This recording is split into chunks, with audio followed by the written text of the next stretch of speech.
നമസ്കാരം. ഞാൻ ഡോക്ടർ ഫിർദൗസ് ഇക്ബാൽ, ചങ്ങമ്പള്ളി. ഇന്നത്തെ വീഡിയോ നോമ്പിൻ്റെ ആരോഗ്യ പ്രശ്നങ്ങളെക്കുറിച്ചാണ്. എങ്ങനെ നോമ്പ് കാലത്ത് ആരോഗ്യകരമായി ഇരിക്കാൻ കഴിയും, എന്തൊക്കെ ഭക്ഷണം കഴിക്കണം, ഫാസ്റ്റിങ്ങിൻ്റെ ഗുണങ്ങൾ എന്തൊക്കെയാണ്, ഇതൊക്കെയാണ് പറയാൻ ഉദ്ദേശിക്കുന്നത്. മുമ്പ് ഈ സബ്ജക്റ്റിനെ കുറിച്ച് ഞാൻ മനോരമ ന്യൂസ് പേപ്പറിലും അതുപോലെ തന്നെ വനിതയിലും എഴുതിയിരുന്നു. ആ കാലഘട്ടത്തിൽ അതിന് വലിയ ഉപകാരപ്രദമാണെന്നുള്ള ഒരുപാട് കമൻസ് കിട്ടിയിരുന്നു. ഒരുപാട് ആളുകൾക്ക് ഉപകാരപ്രദമാണെന്ന് അറിയിക്കുകയും ചെയ്തിരുന്നു. അതുകൊണ്ടാണ് ഇങ്ങനൊരു വീഡിയോ ഇടാമെന്ന് വിചാരിച്ചത്. ആദ്യം തന്നെ നോമ്പ് എന്താണെന്ന് പറയാം. റംസാൻ മാസത്തിൽ 30 ദിവസം ആണ് നോമ്പിൻ്റെ കാലഘട്ടം. ഇത് ചിലപ്പോൾ 29 ദിവസമായിട്ട് ചുരുങ്ങാം. ഇത് റംസാൻ മാസപ്പിറവി കണ്ട അന്ന് മുതൽ ഷവ്വാൽ മാസപ്പിറവി കാണുന്നത് വരെയാണ് നോമ്പ്. ഈ കാലഘട്ടത്തിനിടയിൽ നോമ്പ് അനുഷ്ഠിക്കുക എന്നുള്ളത് ആരോഗ്യകരമായ കാരണങ്ങൾ എന്നതിലൊരു ഉപരി അത് ആത്മീയമായിട്ടുള്ള ഒരു കാര്യമാണ്, ഭക്തിയുടെ കാര്യമാണ്. അപ്പോൾ നമ്മൾ നോമ്പ് അനുഷ്ഠിക്കുന്നത് ആരോഗ്യത്തിനാണോ, ഭക്തിക്ക് വേണ്ടിയിട്ടാണോ, അതോ ഇതിൻ്റെ ആരോഗ്യ പ്രശ്നങ്ങളെ കുറിച്ച് പറയുമ്പോൾ അനുകൂലമായും പ്രതികൂലമായും ഒരുപാട് പഠനങ്ങളുണ്ട്. ഇതെല്ലാം ആ പഠനങ്ങൾ ഓരോരോ യൂണിവേഴ്സിറ്റീസ്, ഇന്ത്യയിലും കേരളത്തിലും പുറത്തും ഓരോ ഡോക്ടേഴ്സ് ഇൻഡിവിജ്വലായിട്ട് അവരവർക്ക് വരുന്ന പേഷ്യൻസിൻ്റെ മേലെയും നടത്തിയിട്ടുള്ള നിരീക്ഷണങ്ങളും പരീക്ഷണങ്ങളും എല്ലാം ഇതിൽ ഉൾപ്പെടും. പക്ഷേ ഞാനിവിടെ പറയുന്നത് നോമ്പ് ഭക്തിക്ക് വേണ്ടിയിട്ടാണ്, ആത്മീയമാണ് നോമ്പിൻ്റെ ഫലം എന്നുള്ളതാണ്. നോമ്പിനെ കുറിച്ച് പറയുന്നത് നോമ്പ് എനിക്കുള്ളതാണ്, അതിൻ്റെ പ്രതിഫലവും ഞാനാണ് എന്ന ഒരു വചനമാണ് നമുക്ക് അള്ളാഹുവിൻ്റെ മാർഗത്തിൽ വിശ്വസിക്കുന്നവർക്ക് കിട്ടിയിട്ടുള്ളത്. വിശ്വസിക്കപ്പെടുന്നതും അതാണ്. അത് വളരെ കോംപ്ലിക്കേറ്റഡ് ആയിട്ടുള്ള ഒരുപാട് മിസ്റ്റിക് ആസ്പെക്റ്റുള്ള ഒരു കാര്യമാണ്. അതിലേക്ക് ഞാൻ പോകുന്നില്ല, കാരണം ഞാൻ ഇന്ന് നിങ്ങളുടെ മുന്നിലിരിക്കുന്നത് ഡോക്ടറായിട്ടാണ്. ഈ മിസ്റ്റിക് ആസ്പെക്റ്റിനെ പറ്റിയിട്ട് വളരെ വലിയ കാഴ്ചപ്പാടുകളും ഒരുപാട് പറയാനും എനിക്കുണ്ട്. നമ്മുടെ സബ്ജക്റ്റ് അതല്ലാത്തതുകൊണ്ട് ഞാൻ അതിലേക്ക് പോകുന്നില്ല. എന്തു തന്നെയായാലും നോമ്പ് ഭക്തിക്കും ആത്മീയതയ്ക്കും വേണ്ടിയിട്ടുള്ളതാണെന്ന വിശ്വാസത്തിൽ ഊന്നിക്കൊണ്ട് നമ്മൾ ശരീരം കൊണ്ട് കൂടി ചെയ്യുന്ന ഈ ഇബാദത്തിൽ എന്തൊക്കെ ശ്രദ്ധിക്കണമെന്ന് നമുക്ക് നോക്കാം. അത് നമ്മൾ ആദ്യമായിട്ട് ഇപ്പോൾ നോമ്പ് തുടങ്ങുമ്പോൾ നമ്മൾ ആദ്യം തുടങ്ങുന്നത് അത്താഴം എന്ന് വിളിക്കുന്ന, നമ്മുടെ നാട്ടിൽ കേരളത്തിൽ പൊതുവായിട്ട് അത്താഴം എന്ന് വിളിക്കുന്ന സുഹൂറിൻ്റെ സമയത്ത് കഴിക്കുന്ന ഭക്ഷണത്തോടു കൂടിയാണല്ലോ. അപ്പോൾ രാവിലെ കഴിക്കുന്ന ഈ ഭക്ഷണം എന്തായിരിക്കണമെന്ന് നോക്കാം.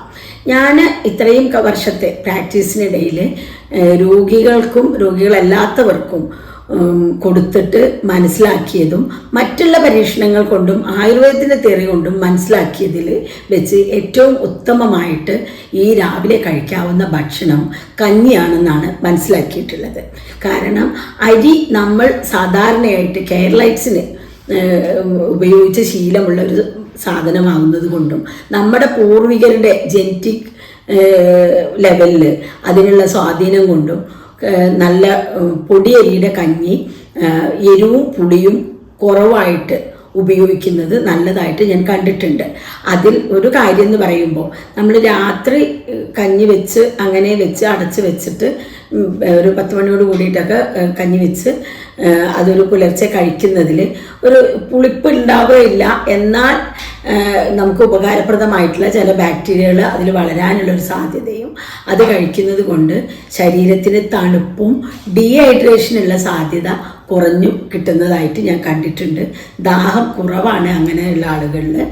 ഇതാണ് ഇതിലേക്ക് കറി കഴിക്കരുത് എന്നുള്ളതാണ് ഞാൻ പറയുന്ന ഒരു കാര്യം. പിന്നെ പുളിയില്ലാത്ത ഫ്രൂട്ട്സും ഇതോടൊപ്പം കഴിക്കാം. വേണമെങ്കിൽ എന്തെങ്കിലും ഒന്ന് തൊട്ടുകൂട്ടാൻ ഞാൻ എൻ്റെ പേഷ്യൻസിൽ പരീക്ഷിച്ച് മനസ്സിലാക്കിയിട്ടുള്ളത് നെല്ലിക്കയാണ് അവിടെ ഗുണപ്രദമായിട്ടുള്ളത്. ഇത് ഒരു വളരെ ടേസ്റ്റി ആയിട്ടുള്ള ഒരു ഭക്ഷണമൊന്നുമല്ല. അതുകൊണ്ട് തന്നെ ഈ കഞ്ഞി കഴിക്കാം എന്ന് ഉദ്ദേശിക്കുന്നവർക്ക് ജീരകക്കഞ്ഞിയോ അതുപോലെ കഞ്ഞിയിൽ നെയ്യ് ചേർത്തിട്ടോ, അതല്ലെങ്കിൽ നെയ്യ് എന്ന് പറയുമ്പോൾ നല്ല ശുദ്ധമായ പശു നെയ്യ് ആയിരിക്കണം, അല്ലെങ്കിൽ പകൽ സമയത്ത് ദാഹം കൂടും, അങ്ങനെയോ കഴിക്കാം. പിന്നെ അതുപോലെ ഒരല്പം എള്ള്, ചെറുപയർ പരിപ്പ്, അതല്ലെങ്കിൽ മുളപ്പിച്ച ചെറുപയർ, ഇതൊക്കെ വളരെ കുറഞ്ഞ അളവിൽ ഇതിലേതെങ്കിലും ഒന്ന് 2-3 കോമ്പിനേഷന് തുടക്കത്തിൽ നല്ലതല്ല. അത് മുളപ്പിച്ച സാധനങ്ങളൊക്കെ ചേർത്ത് കഴിക്കാവുന്നതാണ്.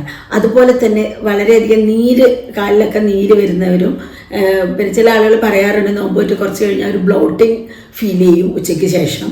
ഒന്നും കഴിച്ചിട്ടില്ലെങ്കിൽ പോലും അവർക്കൊരു ടൈറ്റ് ഫീലിംഗ്, ഡ്രസ്സൊക്കെ ടൈറ്റായിട്ടും ഉള്ളതുപോലെ തോന്നും. അത്തരം ആളുകൾക്ക് ഇതുപോലെ തന്നെ ഒരു സ്പൂണൊക്കെ അളവിൽ മുരിങ്ങയില തിളപ്പിച്ച് ഈ കഞ്ഞിയിൽ ചേർത്ത് കഴിക്കാം. അതല്ലെങ്കിൽ അല്പം ഉലുവ പകൽ സമയത്ത് വെള്ളത്തിലിട്ട് വെച്ചിട്ട് ഒരു സ്പൂണൊക്കെ മതി. ഇതൊക്കെ അളവ് കൂടി കഴിഞ്ഞാൽ പ്രശ്നമാണ്. അതുകൊണ്ട് വളരെ കുറഞ്ഞ അളവിൽ ഇതുപോലെയുള്ള സാധനങ്ങൾ ചേർത്തിട്ട് കഴിക്കുന്നത് നല്ലതാണ്. പിന്നെ ഈ കഴിക്കുന്ന ഭക്ഷണത്തോടൊപ്പം വേറൊരു കാര്യം പറയാനുള്ളത്, നമ്മൾ പല ആളുകൾക്കും നോമ്പ് തുറന്ന് കഴിഞ്ഞാൽ ഭയങ്കര തലവേദനയായിരിക്കും. ആ തലവേദനയ്ക്ക് ഞാൻ ഒരുപാട് ആളുകൾ, എല്ലാവർക്കും അല്ല, നല്ലൊരു ശതമാനം ആളുകൾക്കും തലവേദന ഇല്ലാതിരിക്കാൻ ഒരു പ്രതിവിധി പറഞ്ഞു കൊടുക്കാറുണ്ട്. അതെന്താണെന്ന് വെച്ചാൽ ഒരു നേരിയ കട്ടൻ ചായ, വളരെ നേരിയ പൊടിയിട്ടിട്ട്, അത് ഗ്രീൻ ടീ ആണെങ്കിൽ കൂടുതൽ നല്ലത്. അതിൽ ഒരു 2-3 മാവിൻ്റെ തളിരല്ല, അധികം കിട്ടാൻ പ്രയാസമുള്ളതല്ലോ. പിന്നെ ഈ മാവിൻ്റെ തളിരയിലയും ചേർത്ത് ഒരല്പം ചക്കരയും ചേർത്തിട്ടുള്ള ഒരു കട്ടൻ ചായ, അത്ര ടേസ്റ്റ് ഒന്നും ഉണ്ടാവില്ല. ഇത് ചേർത്ത് കഴിച്ചു കഴിഞ്ഞാൽ വൈകുന്നേരം നോമ്പ് തുറന്നതിന് ശേഷമുള്ള തലവേദന കുറക്കാൻ സഹായമായിട്ട് കണ്ടിട്ടുണ്ട്. അതുപോലെ തന്നെ അത്തരം തലവേദനക്കാർക്ക് ഈ കഞ്ഞിയിൽ നെയ്യോ അല്ലെങ്കിൽ തേങ്ങാപ്പാലോ ചേർത്ത് കഴിക്കുന്നതും ഗുണകരമായിട്ട് കണ്ടിട്ടുണ്ട്. ഇത് എല്ലാ പേഷ്യൻസിനല്ല ഇവിടെ ഉദ്ദേശിക്കുന്നത്, സാധാരണക്കാർക്കാണ്. ഇതാണ് എൻ്റെ കാഴ്ചപ്പാടിലുള്ള ഒരു ഐഡിയൽ ഭക്ഷണം രാവിലെ കഴിക്കാവുന്നത്. പിന്നെ വേറെ ഒന്നുള്ളത് നേന്ത്രപ്പഴം, ആപ്പിൾ, അതല്ലെങ്കിൽ പേരയ്ക്ക, ഇത്തരം പഴങ്ങൾ ഏതെങ്കിലും, മുന്തിരിയും പിന്നെ നാരങ്ങ അതുപോലെയുള്ള ഫ്രൂട്ട്സ് ഒഴിവാക്കിയിട്ട്, പുളിയുള്ളതല്ലാത്ത ഈവൻ ബട്ടർ ഫ്രൂട്ടും ഇതിൽ ചേരും. ഇത്തരം സാധനങ്ങൾ നന്നായിട്ട് മുറിച്ച് പിന്നെ ഒരല്പം ചുക്കോ കുരുമുളകോ വളരെ കുറഞ്ഞ അളവിൽ ചേർത്തിട്ട്, കുരുമുളകല്ല, ചുക്ക്, ജീരകം, കുരുമുളക് പറ്റില്ല, ഇതിലേതെങ്കിലും കുറഞ്ഞ അളവിൽ ചേർത്തിട്ട് നന്നായിട്ട് ചവച്ചരച്ച് ഉമിനീരുമായിട്ട് ചേർത്ത് കഴിക്കുകയും വെള്ളം കുടിക്കുകയും ചെയ്യുക. നന്നായിട്ട് വെള്ളം കുടിക്കുക. ഇത് നമ്മൾ ആയുർവേദത്തിൻ്റെ പല പ്രകൃതികളുണ്ട്. പ്രകൃതിയുടെ പേര് പറഞ്ഞാൽ കൺഫ്യൂഷൻ ആവും. അതുകൊണ്ടാണ് 2 തരം പ്രകൃതിക്കാർക്കുള്ള 2 ഫുഡുകളാണ് ഞാനിപ്പോൾ ഈ പറഞ്ഞിട്ടുള്ളത്. ഇത് ഇഷ്ടപ്പെടുന്ന കുറച്ച് ചൂടും ബുദ്ധിമുട്ടൊക്കെ നോമ്പിൻ്റെ സമയത്ത് തോന്നുന്ന ആളുകൾക്ക് ഇത് നല്ലൊരു പ്രയോഗമാണ്. വേറെ ഒന്നുകൂടി ഉള്ളത് ചെറുപഴവും പാലും ചേർത്ത്, ഒരു ഗ്ലാസ് പാലിന് 2 ചെറുപഴം, അധികം മൈസൂർ പഴം അല്ലാത്ത പൂവൻ പഴം, അങ്ങനത്തെ പഴങ്ങളാണ് കൂടുതൽ ഗുണം. ഇനി വിശപ്പ് കൂടുതലുള്ള ആൾക്കാർക്കാണെങ്കിൽ നേന്ത്രപ്പഴം പുഴുങ്ങിയത് ഉപയോഗിക്കാം. അതും പിന്നെ 1 സ്പൂണ് കൂവപ്പൊടിയും 1 ഗ്ലാസ് പാലും ഒരല്പം ഒരു ഏലക്കായുടെ ഉള്ളിൽ നിന്നുള്ള തരി മാത്രം, അതിൻ്റെ തോട് വേണ്ട, അത് എടുത്ത് ജ്യൂസ് അടിച്ചിട്ട് അതൊരു ഗ്ലാസ് കഴിക്കുക. പിന്നെ അതിനൊപ്പം വേറെ എന്തെങ്കിലും ലഘുവായിട്ടുള്ള ഒരല്പം ചോറോ അല്ലെങ്കിൽ ഉപ്പേരികൾ, കറികളല്ലാത്ത സാധനങ്ങൾ കൂടി ഇതോടൊപ്പം കഴിക്കുന്നത് 3ാമത്തെ കൂട്ടർക്ക്. അങ്ങനെ 3 തരം ശരീരപ്രകൃതിക്ക് പറ്റിയതാണ് ഞാൻ ഈ പറഞ്ഞിട്ടുള്ളത്. ഈ 3ാമത്തെ ടൈപ്പ് എന്ന് ഞാൻ ഉദ്ദേശിച്ചതിൽ അവർക്ക് ഈ വെള്ളം കുടിക്കാത്തതുകൊണ്ടും ഒക്കെ നോമ്പിൽ യൂറിനറി ഇൻഫെക്ഷൻ കൂടുതലുള്ള ആളുകളായിരിക്കും. അവർക്ക് ഈ ഫുഡ്, ഈ കൂവപ്പൊടി ചേർത്തിട്ടുള്ള വെള്ളം ആയിട്ടുള്ള ഈ ഫുഡ് നല്ലതാണ്. പക്ഷേ മസാല സാധനങ്ങൾ കംപ്ലീറ്റ് ഈ സമയത്ത് ഒഴിവാക്കണം. എന്ന് വെച്ചാൽ നമ്മളിപ്പോൾ മുളകാണ് ഒരു മുളക് പറഞ്ഞതിൻ്റെ ബേസ്. ഈ മുളക് ഉണക്കുമ്പോൾ അതിൻ്റെ നമ്മൾ കാണുന്ന പച്ചമുളകിൻ്റെ വലിപ്പമൊക്കെ കുറഞ്ഞു, അത് ഡ്രൈ ആയി, എന്നിട്ട് അത് പൊടിച്ചിട്ട് നമ്മൾ വരുമ്പോഴത്തേക്ക് ഒരുപാട് അളവാണ് കഴിച്ചു പോകുന്നത്. അപ്പോൾ ഇത്തരം മുളക് പൊടി ഒരു എക്സാമ്പിൾ പറഞ്ഞതാണത്. കാരണം ഈ മുളക് പൊടി ഉപയോഗിക്കുന്നതിനേക്കാളും ഒരു ചെറിയ കഷ്ണം മുളകാണെങ്കിൽ വളരെ കുറവ് അളവേ നമുക്ക് എരിവ് ചെല്ലുന്നുള്ളൂ.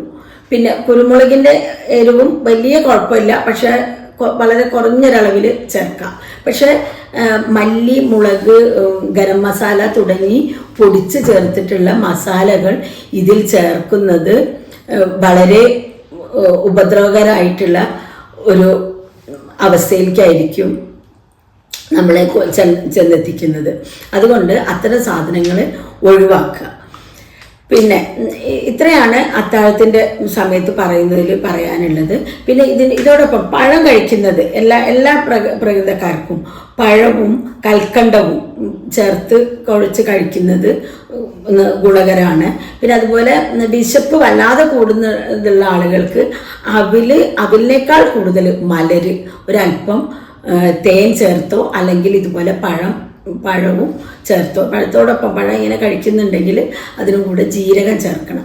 ജീരകം ചേർത്തോ കഴിക്കുന്നത് നല്ലതാണ് ഈ നോമ്പ് തുടക്കത്തിൽ. അതുപോലെ തന്നെ നമ്മളിപ്പോൾ നോമ്പ് മാസം കാണുന്നത് കാത്തിരിക്കുന്ന ഒരു സമയമാണല്ലോ. അപ്പോൾ വെള്ളം ധാരാളം കുടിക്കുക. അതിൽ നല്ലത് തിളപ്പിച്ചാറിയ വെള്ളം കുടിക്കുന്നതിനേക്കാൾ നല്ലത് തണുത്ത വെള്ളമാണ് ഈ സീസണും അനുസരിച്ചിട്ട്. അപ്പോൾ ആ വെള്ളം കുടിക്കാനായിട്ട് നമുക്ക് രാമച്ചം, തുളസി, കഞ്ഞിക്കൂർക്കില ഇതിലേതെങ്കിലും തണുത്ത വെള്ളമായിട്ട് കൂജയിലിട്ട് വെച്ചിട്ട് ഉപയോഗിക്കാം. ഇതുപോലെ തന്നെ ഉപയോഗിക്കാവുന്ന ഒരു സാധനമാണ് മല്ലി. ഇതെല്ലാം കൂടി ഇടേണ്ട ആവശ്യമില്ല. ഇതിലേതെങ്കിലും കൂജയിലിട്ട് വെച്ച് തണുപ്പിച്ച് കുടിക്കുന്നതും നല്ലതാണ്. ഇതെല്ലാം ഞാൻ അത്താഴത്തിൻ്റെ സമയത്ത് ഫുഡിനെ പറ്റിയിട്ടാണ് പറഞ്ഞത്. പിന്നെ വൈകുന്നേരത്തെ ഭക്ഷണത്തിൽ അധികം എല്ലാവരും ചെയ്യുന്നൊരു തെറ്റാണ് നാരങ്ങ വെള്ളം കുടിക്കൽ. അതൊരു വളരെ കോമൺ ആയിട്ട് ചെയ്യുന്നതാണ്. പക്ഷെ നാരങ്ങ വെള്ളം നോമ്പ് സമയത്ത് നല്ലതല്ലെന്നാണ് ഞാൻ ആയുർവേദ ശാസ്ത്രം വിശകലനം ചെയ്തതിൽ നിന്ന് മനസ്സിലാക്കിയിട്ടുള്ളത്. അനുഭവത്തിൽ നിന്നും അതുപോലെ തന്നെയാണ്. അതുകൊണ്ട് നാരങ്ങ വെള്ളം ഒഴിവാക്കുക. നമ്മൾ സാധാരണ ചെയ്യുന്നത് പോലെ കാരക്ക അല്ലെങ്കിൽ ഈത്തപ്പഴം കഴിച്ചിട്ടാണ് നോമ്പ് തുറക്കുന്നത്. ആ നോമ്പ് തുറയുടെ സമയത്ത് ശരിക്കും പറഞ്ഞാൽ ഒരു വലിയ 2 ഈത്തപ്പഴം കുരു ഇല്ലാതെ എടുത്താൽ, വലുതാണെങ്കിൽ 2 ഈത്തപ്പഴം ഏകദേശം ഒരു 20 ഗ്രാം വരും. അപ്പം അത്രയുള്ള കുറച്ചുകൂടി ഒരു 20 മുതൽ 30 ഗ്രാം വരെ കുരു ഇല്ലാതെ ഞാൻ ആ അളവ് പറയുന്നത്. അത്രയും ഈത്തപ്പഴം കഴിച്ചാലാണ് നമുക്ക് ആ ഈത്തപ്പഴം കഴിച്ചതിൻ്റെ ഒരു ഫുഡ് പോലത്തെ ഒരു എഫക്റ്റ് കിട്ടുള്ളൂ. മറ്റത് നമ്മൾ സുന്നത്ത് എന്ന് പറഞ്ഞ ഒരു കഷ്ണം കഴിക്കുന്നത് വേറെ കാര്യം. പക്ഷേ ഈത്തപ്പഴം നമ്മുടെ ഒരു ഹെൽത്ത് ബെനിഫിറ്റിന് വേണ്ടിയിട്ട് നോമ്പ് തുറക്കുമ്പോൾ കഴിക്കുമ്പോൾ വലുതാണെങ്കിൽ 2 എണ്ണം, നമ്മൾ സാധാരണ വലുപ്പത്തിലുള്ളതാണെങ്കിൽ ഒരു 3 എണ്ണം കഴിക്കണം. നന്നായിട്ട് ചവച്ചരച്ച് കഴിക്കന്നെ വേണം. അല്ലാതെ തിരക്കിട്ട് വെറുതെ ഇങ്ങ് വിഴുങ്ങി കഴിഞ്ഞാൽ ഇതിൻ്റെ ഗുണം കിട്ടൂല. കാരണം ഞാനൊരു സ്റ്റഡി കണ്ടിട്ടുണ്ടായിരുന്നു, ഈത്തപ്പഴത്തിൻ്റെ അബ്സോർപ്ഷൻ വായിൽ നിന്ന് തന്നെ തുടങ്ങുന്നു. അപ്പോൾ അതുകൊണ്ട് അതിൽ അത്യാവശ്യം കാർബോഹൈഡ്രേറ്റും ഷുഗറും പിന്നെ മിനറൽസും എല്ലാം, പിന്നെ അയണിൻ്റെ കണ്ടൻറ്റും ഉള്ളതാണ്. അയൺ ഈസിലി അവൈലബിൾ ആയിട്ടുള്ള ഒരു ടൈപ്പ് ഓഫ് അയണാണ് ഈത്തപ്പഴത്തിലുള്ളത്. അപ്പോൾ അത് നമുക്ക് വേണമെങ്കിൽ ഒരു ഫുഡ് പോലെ തന്നെ കഴിക്കാം. ഒരു സുന്നത്തിൻ്റെ ഒരു പീസ് കഴിക്കുന്നതിലുപരി ഇങ്ങനെ തന്നെ കഴിക്കാവുന്നതാണെന്നാണ് എൻ്റെ അഭിപ്രായം. പിന്നെ അത് കഴിഞ്ഞിട്ടുള്ള ഭക്ഷണം ഫ്രൂട്ട്സ് ആണെങ്കിൽ ഈ പറഞ്ഞ പോലെ തന്നെ വത്തക്ക എന്ന് പറയുന്നത് ഒഴിവാക്കുന്നതാണ് കൂടുതൽ നല്ലത്. ഒരുപാട് ആളുകൾക്ക് അലർജിയും പിന്നെ ദഹിക്കാൻ കുറച്ച് ബുദ്ധിമുട്ടുള്ളത് കാരണം മറ്റ് ഫ്രൂട്ട്സിൻ്റെ കൂടെ വത്തക്ക ഒഴിവാക്കാം. പക്ഷെ വത്തക്ക മാത്രമായിട്ട് കഴിക്കുകയാണെങ്കിൽ കുഴപ്പമൊന്നുമില്ല. പക്ഷെ മിക്സ് ചെയ്ത് കഴിക്കുമ്പോൾ ഒരു ബുദ്ധിമുട്ടുണ്ട്. പിന്നെ വത്തക്കയുടെ കൂടെ അതിൻ്റെ ആ ബുദ്ധിമുട്ട് ഒഴിവാക്കാൻ വേണ്ടി കഴിക്കാവുന്നത് കൈതച്ചക്കയാണ്. കൈതച്ചക്ക കഴിക്കാം ശരിക്കും പറഞ്ഞാൽ. ഇനി മിക്സായിട്ടും കഴിക്കാം, ഒറ്റയ്ക്കും കഴിക്കാം. പിന്നെ അതുപോലെയുള്ള മാങ്ങ, പിന്നെ ചക്ക കുഴപ്പമില്ല. പക്ഷേ ഇതൊക്കെ ഒറ്റയ്ക്ക് കഴിക്കേണ്ട ഫ്രൂട്ട്സാണ്. പിന്നെ മിക്സ് ചെയ്തിട്ടാവുമ്പോൾ ആപ്പിള്, ബട്ടർ ഫ്രൂട്ട്, പേരക്ക ഇവയെല്ലാം മിക്സ് ചെയ്തിട്ട് കഴിക്കാം. ഓരോന്നോരോന്ന് ഇങ്ങനെ കഷ്ണിച്ചിട്ട് മിക്സ് ചെയ്തിട്ട്, ജ്യൂസല്ല. പിന്നെ ഇതോടൊപ്പം തന്നെ നമ്മൾ ആയുർവേദത്തിൻ്റെ വീക്ഷണത്തിൽ നോക്കുമ്പോൾ നോമ്പ് തുറക്കുമ്പോൾ ജ്യൂസ് കഴിക്കുന്നത് അത്ര ഗുണകരമല്ല. കാരണം ജ്യൂസ് ഹെവിയാണ്.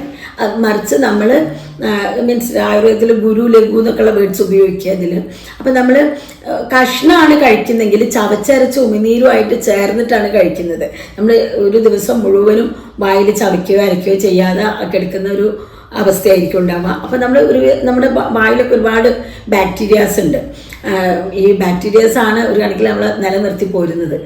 ബാക്ടീരിയസിൻ്റെ കഥ പറഞ്ഞപ്പോൾ പറയാന്നേ ഉള്ളൂ. നമ്മുടെ ശരീരത്തിൽ ഒരു ഹെൽത്തി ആയിട്ടുള്ള ഇൻഡിവിജ്വലിൻ്റെ ശരീരത്തിൽ 400 സ്പീഷീസ് മൈക്രോബ്സ് ഉണ്ട് എന്നാണ് പറയുന്നത്.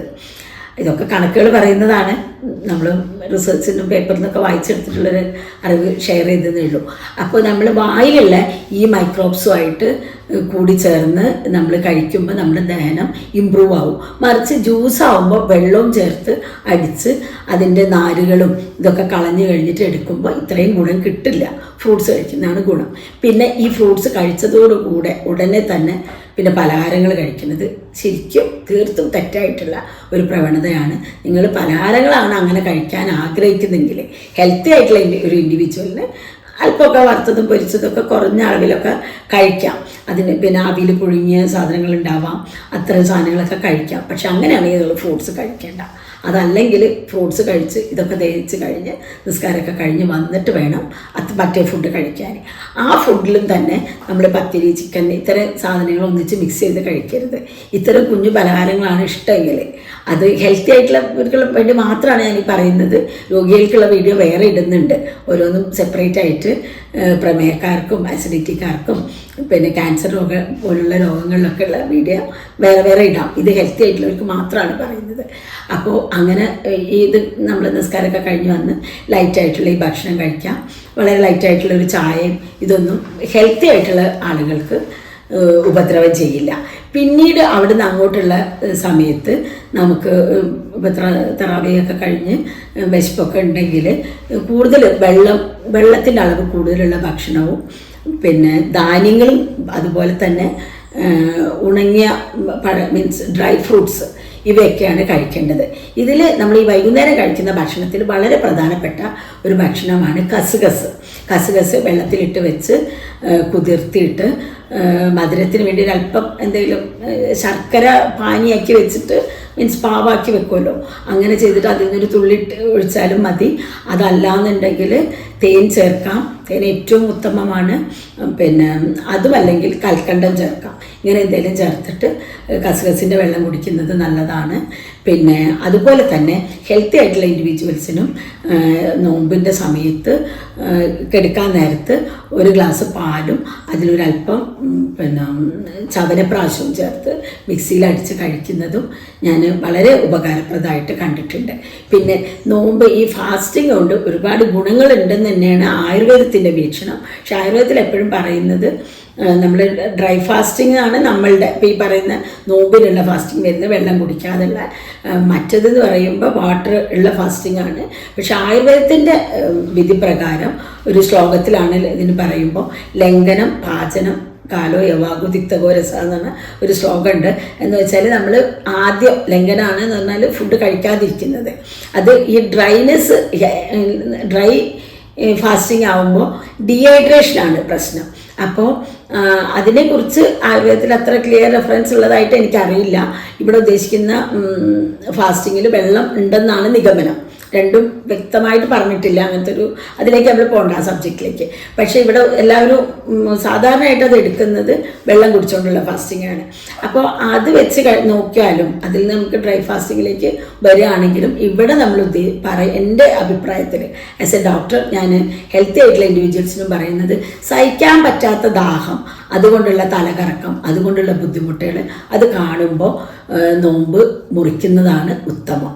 കാരണം രോഗികൾക്ക് നോമ്പ് പറഞ്ഞിട്ടില്ല. അപ്പോൾ നമ്മൾ ഇതിനെ ഒരു എക്സ്ട്രീം രോഗാവസ്ഥയായിട്ട് കാണുകയും അത്തരം ഒരു ബുദ്ധിമുട്ട് ബോഡിക്ക് സഹിക്കാൻ പറ്റാത്തത് വന്നു കഴിയുമ്പോൾ നമ്മൾ നോമ്പ് തുറക്കാൻ ഇനി അരമണിക്കൂറേ ഉള്ളൂ എന്ന് വെക്കുമ്പോൾ പോലും മുറിക്കുന്നതായിരിക്കും നല്ലത്.